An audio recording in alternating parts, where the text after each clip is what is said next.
ক্ষুদ্র মাঝারি শিল্প খাত দেশের জিডিপিতে প্রায় ৩০% অবদান রাখছে এবং শিল্প কর্মসংস্থানের ৮৫% সৃষ্টি করছে বলে জানিয়েছেন শিল্প উপদেষ্টা আদিলুর রহমান খান। জানান এ পর্যন্ত প্রায় ২৮০০ উদ্যোক্তাকে ১৮৫ কোটি টাকা ঋণ প্রদান করা হয়েছে। মঙ্গলবার রাজধানীতে বায়ার সেলার সামিট ২০২৫-এর সমাপনী অনুষ্ঠানে শিল্প উপদেষ্টা এ তথ্য জানান।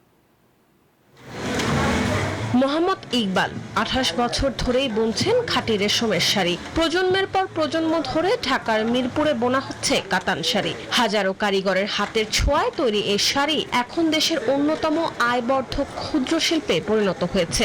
কোনোটা এক সপ্তাহ, কোনোটা ১৫ দিন, কোনোটা ১০ দিন, মানে কাজের বিষয় দেখা। যেমন শাড়ির যেরকম হয়, এক একটা কাজ ভারী হালকা থাকে না। রঙের বাহার আর নকশার বৈচিত্র্যে এসএমই ক্লাস্টারের উদ্যোক্তাদের নিয়ে ক্রেতা বিক্রেতার সম্মেলন ২০২৫-এ তাই আয়োজন করা হয়েছে মিরপুর কাতান শাড়ির র্যাম্প শো, যেখানে ক্রেতাদের সামনে শিল্পায়িত করা হচ্ছে বাহারি কাতান শাড়ি। ওয়ালটন এখন দেশের সীমানা পেরিয়ে পৌঁছে গিয়েছে ৫০টিরও বেশি দেশে। ওয়ালটন, ঘরে ঘরে বিশ্বজুড়ে।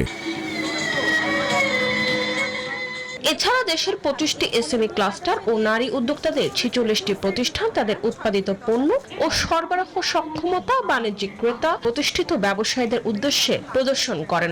আমরা অনেকগুলো বায়ার এবং সাপ্লাইকে একসাথে দেখতে পাচ্ছি। আর এই ধরনের এক্সিবিশনগুলো আমরা যারা উদ্যোক্তা আছে আমাদেরকে অনেক বেশি ক্রিয়েটিভ কাজ করার জন্য উৎসাহ দেয়। সমাপনী দিনে শিল্প উপদেষ্টা বলেন, উদ্যোক্তাদের উৎপাদন সক্ষমতা ক্রেতার সামনে তুলে ধরার লক্ষ্যেই এই আয়োজন। এই আয়োজন নিঃসন্দেহে ক্রেতা বিক্রেতার সম্পর্ক জোরদার করবে, নতুন বাজারের সুযোগ সৃষ্টি করবে। এছাড়া সামিটে প্রায় ৫০টি চেইন বায়ার হাউস অংশগ্রহণ করে।